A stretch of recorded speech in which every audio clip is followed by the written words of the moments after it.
네, 우리 그리스도인들은 이제 하나님의 다스림이란 말을 많이 합니다. 이 다스림이란 다스리는 자와 다스림을 받는 자가 있을 때 그때 성립되는 말입니다. 그러니까 다스리는 자가 있고 다스림을 받는 자가 같이 있어야지만 성립될 수 있는 단어입니다.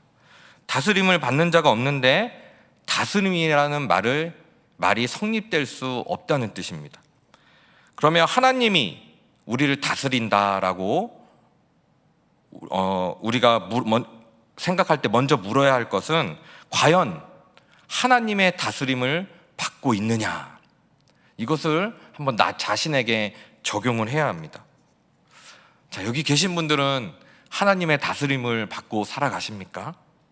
네, 이런 질문하면 분명히 이제 예, 맞죠, 하나님이 우리를 다스리시죠, 이렇게 말씀할 것입니다.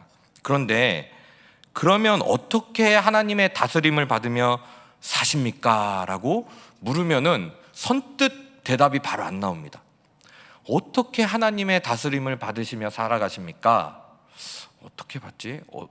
뭐가 하나님의 다스림이지 내 삶 속에서? 좀 이렇게 생각을 해야 될 것입니다.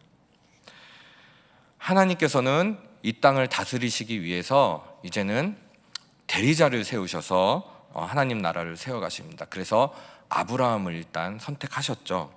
그래서 애굽에 있던 이스라엘에게 모세를 보내셨고요, 모세 후에 여호수아를 세우셨고, 또 사사시대에는 사사들을 세우셔서 하나님의 구원, 하나님의 나라를 이루어 가시고 하나님의 통치를, 또 그들이 대리 통치함으로써 하나님의 다스림을 보여주셨습니다. 또 이스라엘의 신앙이 엉망이 되었을 때는 선지자를 세워서 하나님의 말씀을 전달하기도 했습니다.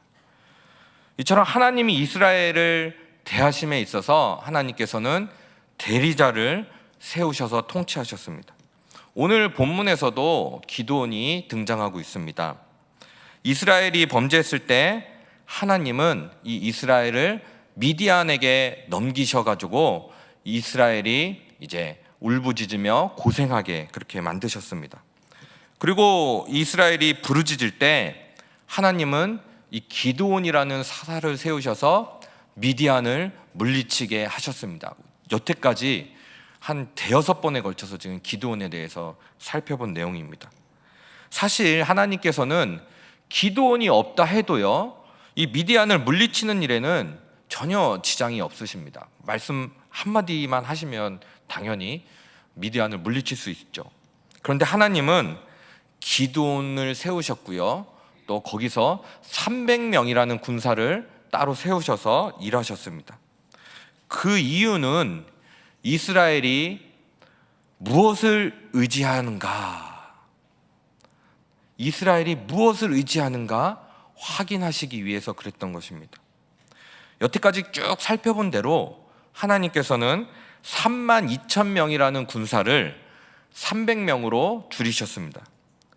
그 이유는 이스라엘이 승리했을 때 이스라엘이 자만할까봐 이렇게 300명으로 줄이셔서 하나님의 살아계심을 보이셨고요, 하나님께서 너희를 다스리고 있다는 것, 하나님께서 이 세상 역사의 주인이라는 것을 보여주셨습니다.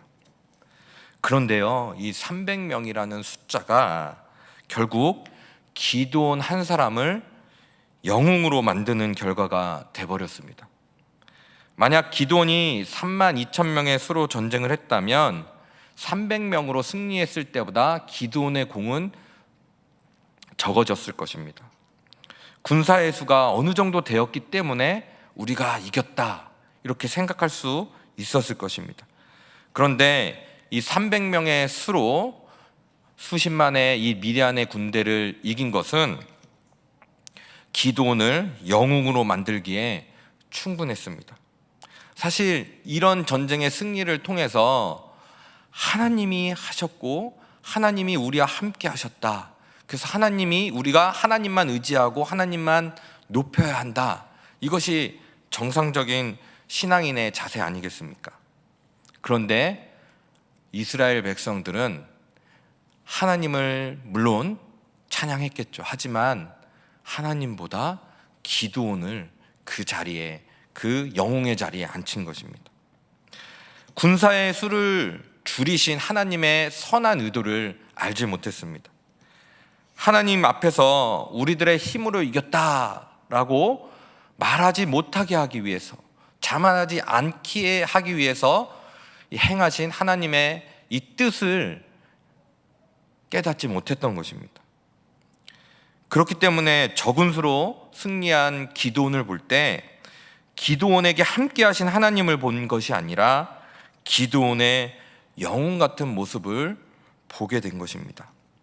사실은 이 모습이 우리 현대 시대를 살아가는 우리에게도 있을 수 있습니다. 우리가 어떤 사역을 하고 나서, 물론 이제 사역이 정말 우리가 원했던 만큼 사역이 딱 눈에 띄는 결과가 좋았을 때 하나님께 물론 감사하죠.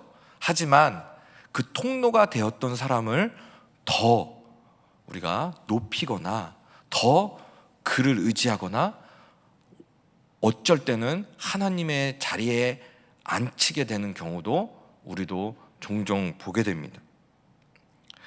이스라엘 백성들은 기드온에게 그래서 우리의 왕이 되어달라고 요구합니다. 오늘 읽었던 22절에 보면 그때 이스라엘 사람들이 기드온에게 이르되 당신이 우리를 미디안의 손에서 구원하셨으니 당신과 당신의 아들과 당신의 손자가 우리를 다스리소서 하는지라.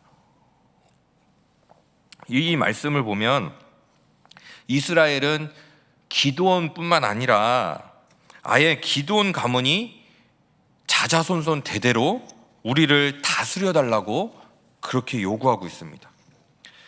이 이스라엘의 요구는 한마디로 눈에 보이는 것을 자기들의 힘으로 삼고자 하는 것입니다. 그들이 진심으로 기드온이 좋아서 기드온의 다스림을 받겠다고 하는 것이 아닙니다. 이스라엘은 단지 기드온과 같은 사람이 자기들을 다스리면 미디안과 같은 그런 이방 나라의 공격을 받거나 괴롭힘을 받지 않을 것이라는 기대를 가진 것입니다. 사실 이 모습은요, 훗날에 또 사사시대 끝부분에 가면 사무엘에게 이스라엘 백성들이 또 요구하지 않습니까? 우리에게 왕을 세워달라. 하나님께서는 마음이 아프시지만 왕을 세우셨죠. 이제 왕정시대가 열리게 됐죠. 그때도 이스라엘 백성들은 우리에게 왕이 있다면, 다른 이방 나라들처럼 왕이 있다면 이렇게 공격을 받지 않고 침략당하지 않을 텐데, 그들을 다스리시고 통치하시는 하나님 안에 있다는 것을 먼저 깨닫지 못하고 그것은 뒷전이고 당장 눈앞에 보이는 힘센 사람, 세상적으로 강한 힘, 이것이 있으면은 우리가 편안하게 살 수 있을 텐데, 이런 생각을 한 것이 또 사사시대 끝부분에 보면 나옵니다. 이미 기드온 시대에 지금 이스라엘 백성들의 모습입니다. 사실 이거는 인간의 본성이기도 하죠. 눈에 보이는 것, 느껴지는 것, 이것에 먼저 반응을 합니다. 자기 생존에 필요하고 도움이 되기 때문에 기드온을 자기들에게 붙들어 놓으려고 한 것입니다. 결국 기드온의 다스림을 받겠다는 것은 기드온을 사랑하기 때문이 아니라 자기들의 생존 문제를 귀하게 여기기 때문입니다. 그러니까 사실은 자기 만족과 유익을 위해서, 오직 나를 위해서 기드온이 우리의 왕이 되면 좋겠다. 너무 세니까요. 너무 정말 300명으로 10여만의 그 미디안의 군대를 이겼는데, 이 사람만 있으면 먹고 사는데 지장이 없고 외적으로부터도 침을 받지 않겠다. 사실 이 모습은요, 신약 시대에도 동일하게 나타납니다. 예수님께서 오병이어의 기적을 베푸시자 많은 사람들이 우리의 임금이 되어 주십시오, 이렇게 하지 않았습니까? 예수님은 조용히 자리를 피하셨습니다. 이들이 원한 것은, 야, 물고기 2마리야 떡 5개로 남자만 5,000명, 그러니까 여자와 아이들까지 합하면 10,000명은 좋게 넘었겠죠. 야, 이 많은 숫자들을 먹일 수 있다니, 우리의 먹고 사는 문제를 해결해 줄 수 있겠구나. 나의 만족과 유익을 위해서, 오직 나를 위해서 예수님 우리의 임금이 되어 주십시오. 이렇게 한 거예요. 지금 기드온에게 우리에게 왕이 되어 주십시오 한 거랑 사실 본질상 똑같습니다. 예수님께서 그때 뭐라고 말하십니까? 썩을 양식을 위하여 일하지 말고 영생을 위하여 일해라. 내가 생명의 떡이다. 나에게 나온 자는 결코 줄이지 않는다. 그러니까 먼저 너희들, 그게 중요한 게 아니라 나한테 나와라. 이 표적을 보고 표적을 왜 행하셨는지 그것을 본 것이 아니라 그저 먹고 배부른 까닭으로 나에게 나아오는구나. 이것이었습니다. 사실 우리도 그럴 수 있습니다. 예수님께 나아갈 때 그냥 당장의 필요, 당장의 문제 해결, 당장의 소원 성취. 물론 예수님을 잘 알지 못하고 처음 신앙을 갖게 되면 이런 모습으로 나아가는 경우가 많죠. 이렇게 해서 또 신앙생활 하는 경우도 많고요. 근데 이게 신앙생활이 계속 이어지는데, 또 교회에서 직분도 받고 봉사도 하고 하는데 여전히 관점이 이것이라면, 이것은 지금 예수님의 이 말씀을 잘 들어봐야 됩니다. 너희들이 나에게 나오는 것은 표적을 보고 나오는 것이 아니라 그냥 먹고 배부르기 위해서 나오는 거구나. 당장 이 세상에 보이는 세상, 현실, 소원 성취, 그것만을 위해서 나오는구나. 그러면서 예수님은 그들의 요구를 들어주지 않았습니다.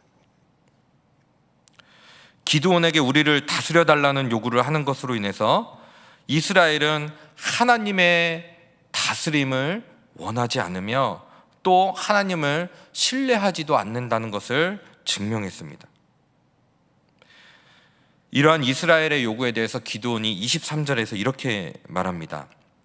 너희를 다스리지 아니하겠고 나의 아들도 너희를 다스리지 아니할 것이요 여호와께서 너희를 다스리시리라 하니라. 이렇게 말하고 있습니다. 그러니까 기드온은 당연히 알죠. 본인같이 연약한 사람, 그래서 계속 하나님을 시험했는데 하나님이 그걸 다 응답해 주셔서 간신히 전쟁에 나가가지고 하나님께서 하신 일을 다 경험했던 이 기드온은 이렇게 말한 것입니다. 너희를 다스리지 아니하겠고 나의 아들도 너희를 다스리지 아니하겠다. 여호와께서 너희를 다스리시리라. 사실 하나님의 다스림을 받는 사람의 태도입니다. 하나님이 다스린 결과임을 알기 때문에 자신이 이스라엘을 다스릴 이유가 없다는 것입니다. 이것이 하나님의 다스림을 받고 사는 자와 받지 않는 자의 차이라고 말할 수 있습니다. 하나님의 다스림을 받고 사는 자는 그 어떤 것도 의지하지 않습니다.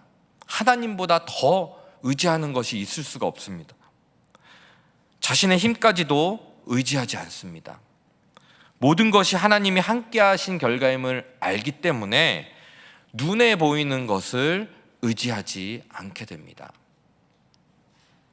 그러나 하나님의 다스림을 받지 않고 사는 자는 당연히 눈에 보이는 것을 신뢰할 수밖에 없습니다. 당장 이게 해결해 줄 것 같거든요. 또 당장 그게 다 채워지면 해결되는 경우도 많거든요. 그러니까 그냥 추상적인, 두려워하지 말라, 나만 믿으라, 내 안에 모든 것이 있다, 이렇게 말하는 것보다 당장 현실적으로 뭔가 대안을 제시해 줄 수 있는 눈에 보이는 그것을 의지합니다. 눈에 보이는 모든 것이 하나님이 내 앞에 있게 하신 것임을 생각하지 않기 때문에 보이는 것을 그냥 다 소유하려 하고 자기 것으로 만들려고 하는 것입니다. 우리가 만약 하나님의 다스림을 받고 살아간다면 그 증거는 눈에 보이는 것으로 드러나게 합니다. 우리 앞에 그 무엇이 있다고 해도 설사 그것이 있음으로 해서 우리가 세상에서 높임을 받고 대접을 받는다 할지라도 그것을, 그 보이는 것을 있게 하신 하나님께 감사하며 또 하나님이 원하는 대로 그것을 사용할 것입니다. 하나님께서 그 눈에 보이는 우리가 원하는 그것을 우리에게 허락하십니다. 근데 이것을 나의 만족과 유익을 쓰는 것이 아니라 하나님 나라를 위하여서 그렇게 사용하게 될 것입니다. 그 하나님의 다스림을 받는 사람입니다. 이어서 또 하나의 사건이 등장하는데요, 24절부터 보면 기드온이 이스라엘에게 탈취한 귀고리를 달라고 합니다. 그러자 이스라엘 사람들이 즐거이 탈취한 귀고리를 내놓습니다. 이미 기드온이 이 이스라엘 백성들에게 영웅이 된 이상 스스로 기드온의 다스림을 받겠다고 나선 이상 아까울 게 없습니다. 이것을 내어주면 기드온이 또 우리를 위해서 어마어마한 것을 해줄 수 있겠지, 우리를 보호해 줄 수 있겠지. 정말 그 사람을 신뢰하고 그 사람이 우리의 모든 것을 지켜주고 다스린다고 생각하면 이렇게 아낌없이 내어줍니다.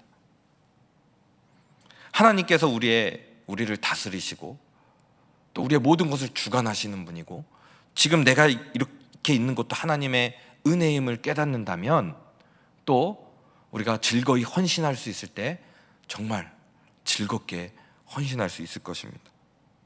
이스라엘은 귀고리를 즐겁게 내어놓고요, 기드온은 그것으로 에봇을 만듭니다. 27절에 보면 기드온이 그 금으로 에봇 하나를 만들어 자기의 성읍 오브라에 두었더니 온 이스라엘이 그것을 음란하게 위함으로 그것이 기드온과 그의 집에 올무가 되니라고 말하고 있습니다. 참 24절에서의 기드온의 모습은 정말 하나님의 다스림을 받는 사람으로서 모든 영광을 하나님께 돌리는 사람이었는데, 바로 얼마 되지 않아서 그 탈취한 귀고리로 에봇을 만들어서 결국은 그 에봇이 우상이 되어버리는 이런 일이 생기게 됩니다.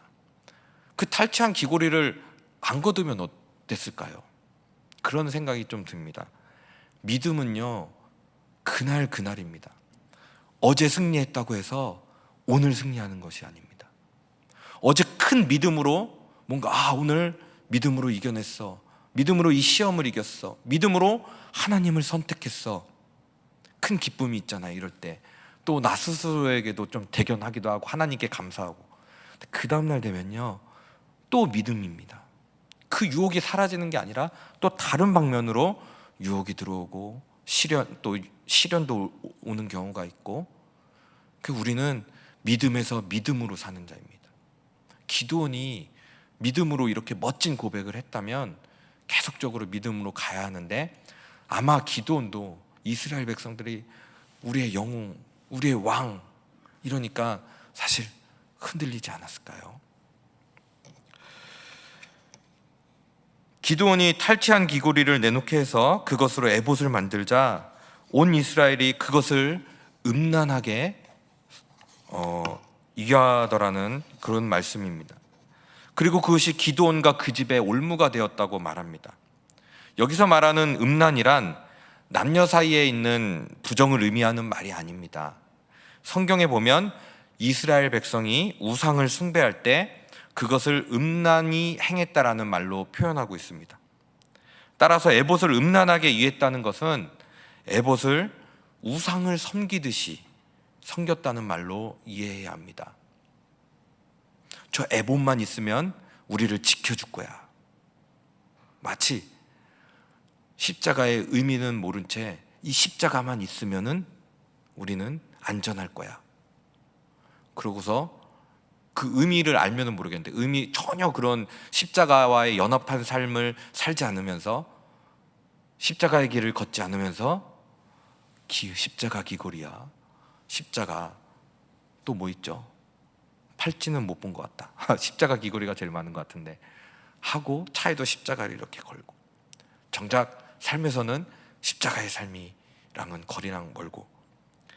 이 에봇이 나쁜 게 아니잖아요. 에봇은 이 제사장들이 하나님의 뜻을 물을 때 이 옷을 입고요, 우림과 둠밈으로 하나님의 판결을 구했던 것이 에봇입니다. 정말 값진 것이죠. 근데 이것만 있으면 우리를 지켜줄 거야, 이 우상이 되어버렸습니다. 에봇만이 아니라 당시 이스라엘에게 주어진 모든 것이 그런 의미를 지니고 있었습니다. 나라에 대한 규례나 의식이나 절기 등은 오직 하나님을 의지하게 하고 하나님의 보내실 메시아를 소망하는 데 의미를 두는 것이었습니다. 보이는 것을 세우심으로 인해서 보이지 않는 것을 소망하고 살아가도록 하기 위한 하나님의 조치였는데, 자꾸 이 보이는 게 우상이 됩니다. 이 보이는 게 우리를 지켜줄 것처럼, 그래서 이 보이는 것을 계속 쌓습니다. 보이지 않는 분을 보는 것에 가둬버리는 이런 사태가 벌어진 것입니다. 일하시는 분은 하나님이십니다. 우리는 다만 하나님이 일하실 때 순종함으로 거기에 동참하는 것뿐입니다. 우리가 의도하지 않아도 하나님이 예수님을 이 땅에 보내셨습니다. 예수님을 보내심으로 해서 하나님이 누구신가를 보여주신 것입니다. 그런데 세상이 눈에 보인 예수님은 그 모습 그대로 판단해버린 것입니다. 결국 눈에 보인 예수님이 세상에 대해서는 걸림돌이 되었습니다. 보이는 것을 믿고 살아가는 세상이기에 천한 모습으로 오신 예수님은 도저히 신뢰의 대상이 될 수 없습니다.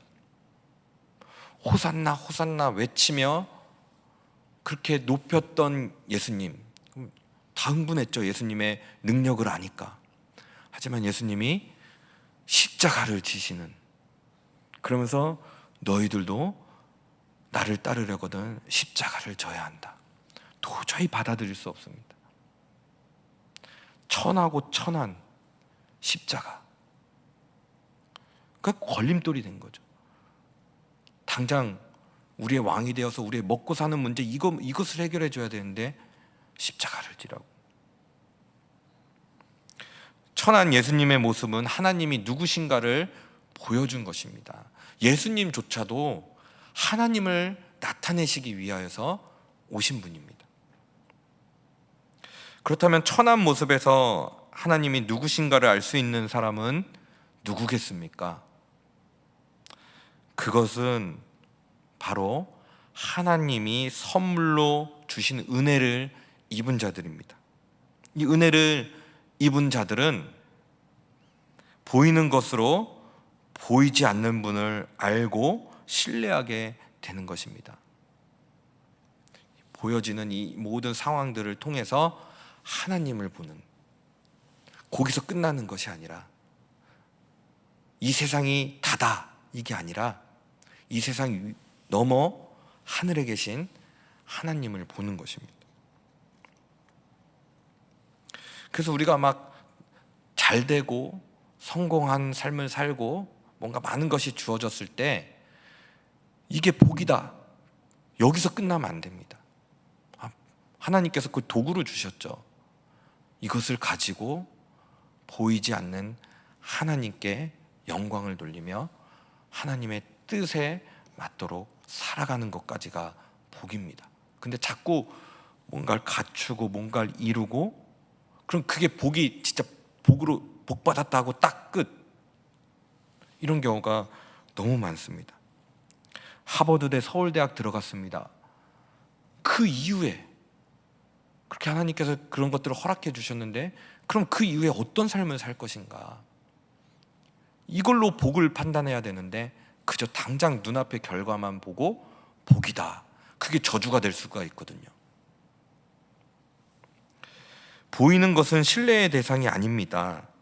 보이는 것은 하나님을 신뢰하게 하기 위한 하나님의 수단이며 방법입니다. 따라서 우리 성도는 보이는 것을 믿고 의지하는 것이 아니라 보이는 것을 통해서 하나님이 우리를 다스리시고 또 하나님께 감사하는 것, 이게 바로 믿음이고 이게 바로 하나님의 다스림을 받는 사람입니다. 보이는 것이 힘이 아니라 하나님이 우리의 힘이시고 피난처이시기 때문에 하나님에게 우리의 모든 것을 맡기고 살아가는 하나님의 다스림을 받는 사람입니다. 단지 하나님의 일을 해서 뭔가 대단한 업적을 내고, 물론 다스림을 받은 거 맞죠. 근데 거기서 끝난 것이 아니라 그 이후에도 하나님만을 의지하고 또 하나님이 우리의 힘이심을, 그래서 기꺼이 예수 그리스도의 삶을 살아가는 하나님의 다스림을 받는 사람입니다. 성경 구절을 한 절 읽겠습니다. 고린도후서 4장 18절에 보면 이렇게 말씀합니다. 우리가 주목하는 것은 보이는 것이 아니요 보이지 않는 것이니 보이는 것은 잠깐이요 보이지 않는 것은 영원함이라. 하나님의 다스림을 받는 사람의 고백입니다. 사도 바울의 고백입니다. 고린도 교회가 이렇게 되기를 원하는 고백입니다. 다 같이 짐 엘리엇 선교사가 한 말인데요, 다 아시는 내용일 겁니다. 다 같이 읽고요 마치도록 하겠습니다. 같이 읽겠습니다. 영원한 것을 얻기 위하여 영원하지 않은 것을 버리는 사람은 결코 바보가 아니다. 아멘. 말씀을 기억하면서 같이 찬양하겠습니다. 세상은 들리고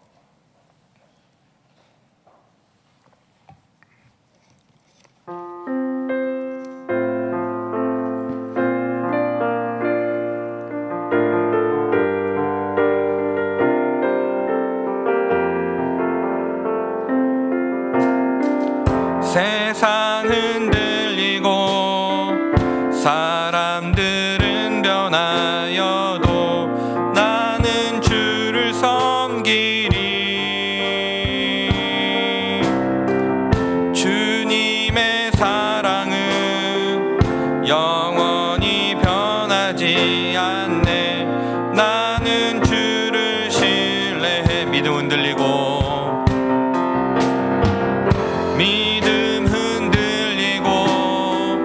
사람들 주를 떠나도 나는 주를 섬기리. 주님의 나라는 영원히 쇠하지 않네. 나는 주를 신뢰해. 오직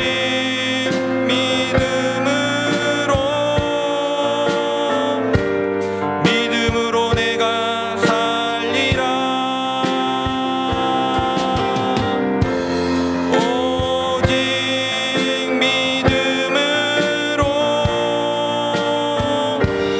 믿음으로 내가 살리라. 오직 의인은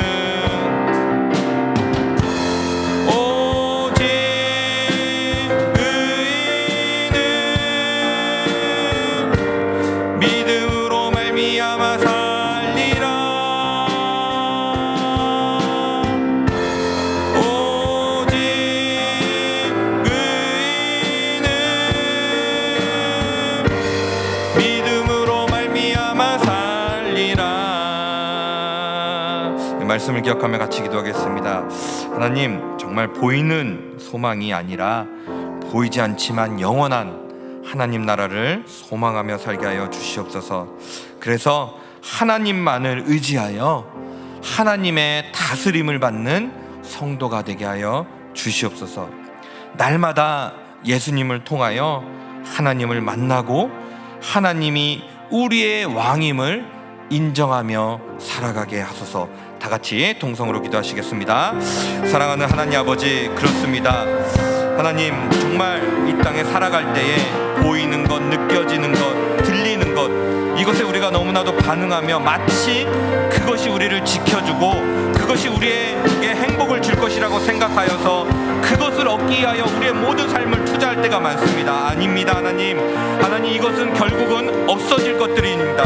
하나님, 보이지 않지만 영원한 하나님 나라, 영원하신 하나님, 영원하신 예수 그리스도, 그분을 바라보며 그분을 소망하며 살아가게 하여 주시옵소서. 그래서 우리가 하나님만을 의지하여 하나님의 다스림을 받는 성도의 삶이 되게 하여 주시옵소서. 세상의 다스림을 받고 돈의 다스림을 받고 명예의 다스림을 받고 권력의 자들이 아니라 하나님의 다스림을 받고 철저하게 예수 그리스도와 함께 날마다 이 십자가의 길, 좁은 길을 걸어가는 믿음의 백성들이 되게 하여 주시옵소서. 나의 만족과 유익을 위하여 살아가는 자들이 아니라 오직 하나님의 영광을 위하여 살아가게 하여 주시고, 하나님 나라를 바라보며 오직 나의 모든 것을 하나님께 드리며 살아갈 수 있도록 인도하여 주시옵소서. 우리 안에 있는 정욕들, 우리 안에 욕심들 버리고 오직 예수 그리스도와 날마다 십자가에서 연합하여 주님께 오직 믿음으로 나아가는 성도들 되게 하여 주시고, 그래서 날마다 예수님을 통하여 하나님을 만나고 하나님의 우리의 왕임을 인정하는, 정말 우리의 삶이 철저히 주님께 드려지는 그런 믿음의 백성들이 될 수 있도록 인도하여 주시옵소서. 감사합니다. 이어서 교회와 나라를 위하여 기도하겠습니다. 먼저 우리 교회를 위해서 기도할 때 세워주신 우리 담임 목사님, 늘 영육간에 강건하셔서 주님이 맡겨주신 일들 잘 감당할 수 있도록 오직 하나님의 영광만 나타내시는 우리 담임 목사님 사역될 수 있도록 기도해 주시고요. 우리 또 세강교회 우리 모든 성도님들 위해서 기도했으면 좋겠습니다. 우리 세강교회 모든 성도님들이 하나님의 다스림을 받으며 살아가는 성도님들 될 수 있도록, 늘 예수 그리스도의 은혜를 깊이 체험하는 우리 세강교회 성도님들 될 수 있도록 기도해 주시고요. 특별히 믿음의 자녀들 신앙을 지켜주시고 우리 환우들에게 또 은혜를 베풀어 달라고, 특별히 지금 코로나로 인하여서 지금 확진된 상태로 또 몸이 아프신 분들도 있습니다. 또 코로나에 확진되신 분들 건강하게 잘 회복될 수 있도록 기도해 주시고요. 나라를 위해서 기도할 때 새롭게 대통령이 또 선출되었습니다. 새로운 대통령 당선인이 정말 주님의 뜻에 합한 정치를 할 수 있도록 우리가 계속적으로 대통령을 위해서 기도해야 되겠습니다. 또 우리 한국교회를 위해서 기도할 때 한국교회가 복음만을 붙들고 세상의 소금과 빛의 역할을 잘 감당할 수 있도록 교회와 나라와 또 한국교회를 위하여 다 같이 기도하시겠습니다. 하나님 아버지 감사합니다. 우리 창원세강교회 세워주셨습니다. 우리 예수 그리스도께서 피값 주고 사신 교회입니다. 하나님, 우리 교회가 무엇보다도 십자가를 자랑하며 하나님의 다스림을 받는 교회가 되게 하여 주시옵소서. 하나님, 우리 담임 목사님 세워주셨습니다. 늘 영육간에 강건하시고 성령 충만하셔서 주님께서 맡겨주신 사역들 잘 감당하실 수 있도록, 이 사역을 감당할 때 오직 하나님의 영광만을 나타내시는 우리 담임 목사님 될 수 있도록 인도하여 주시고, 그럴 때 우리 세강교회 모든 성도들이 정말 하나님의 다스림을 받으며 살아갈 수 있도록 늘 하나님에게 도우심을 구하며 하나님을 의지하며 하나님께 모든 것을 맡기는 우리 세강교회 성도님들, 그래서 하나님을 깊이 체험하며 하나님의 은혜 가운데 살아가는 우리 세강교회 성도님들 될 수 있도록 인도해 주시고, 특별히 이 어려울 때 우리 믿음의 자녀들, 하나님 정말 더욱더 믿음이 더욱더 성숙해지는 우리 자녀들 될 수 있도록 인도하여 주시옵소서. 이때의 신앙이 뒤로 물러나는 것이 아니라 오히려 더욱더 예수 그리스도를 알아가고 더욱더 예수 그리스도가 나의 주님임을 고백하는 우리 다음 세대들 믿음의 자녀들이 되게 하여 주시옵소서. 하나님, 우리나라에 새로운 대통령을 선출하여 주셨습니다. 이 새롭게 선출된 대통령 당선인이 앞으로 우리나라를 이끌어 나갈 때에 주님 지혜 주시고 정말 주님의 뜻에 합한 정치를 할 수 있도록 이 대통령 당선자에게 지혜를 더하여 주시고 또 분별할 수 있는 그런 은혜를 더하여 주시옵소서. 하나님, 한국교회를 위하여 기도할 때 우리 한국교회가 이때 이 어려울 때 다른 것 붙잡는 것이 아니라 다시 복음으로 돌아가 오직 복음을 붙들고 세상의 소금과 빛의 역할을 잘 감당하는 우리 한국교회 될 수 있도록 인도하여 주시옵소서. 마지막으로 우리 선교사님을 위해서 기도하겠습니다. 파라과이에서 사역하시는 박종준, 김혜란 선교사님을 위해서 기도하겠습니다. 먼저 첫 번째로 라트비아의 목회자들을 위하여 기도할 때 좀 내용을 자세하게 써주셨는데요. 목회자들이 지금 너무 어려운 상황 가운데 있다고 합니다. 숫자도 너무 모자르고요. 이 세워지신 목회자들이 정말 주님의 사역들 잘 감당할 수 있도록 기도해 주시고, 속히 코로나 상황이 종료되어서 셀 리더 훈련과 큐티 세미나 등을 진행할 수 있도록, 또 대면 예배를 재개한 리가 한인 선교교회 사역을 통해 예비된 청년 대학생들이 주께로 돌아오도록, 또 현지 교회 선교 특강이 4월 23일에 있습니다. 또 주님의 은혜 가운데 잘 치러지고 맞춰질 수 있도록 기도해 주시고, 이정원 정영숙 선교사 부부가 잘 준비하여 무사히 라트비아에 안착하게 하시고 함께 좋은 동역자로 팀 사역을 해나갈 수 있도록, 그래서 정말 파라과이 가운데 복음의 빛이 발하여 정말 하나님께 영광 돌리는 땅이 될 수 있도록 우리 파라교회 박종준 김혜란 선교사님을 위하여 기도하신 후에 각자의 기도 제목으로 기도하시고 자유롭게 돌아가시겠습니다. 하나님 아버지 감사합니다. 또 우리 믿음의 동역자, 또 주님 안에서 한몸된 우리 박종준 김혜란 선교사님, 파라가이 땅에서 복음의 빛을 비추는 우리 선교사님을 위하여 기도합니다. 라트비아의 목회자들을 위하여 기도할 때에 정말 얼마 없는 그런 목회자들이지만 주님의 사명 잘 감당할 수 있도록 늘 주님의 십자가 안에 거하게 하여 주시고 잘 그 사역을 감당하여서 그 땅 가운데 주님의 복을 편만하게 전할 수 있도록 인도하여 주시고, 코로나 상황이 속히 종료되었습니다.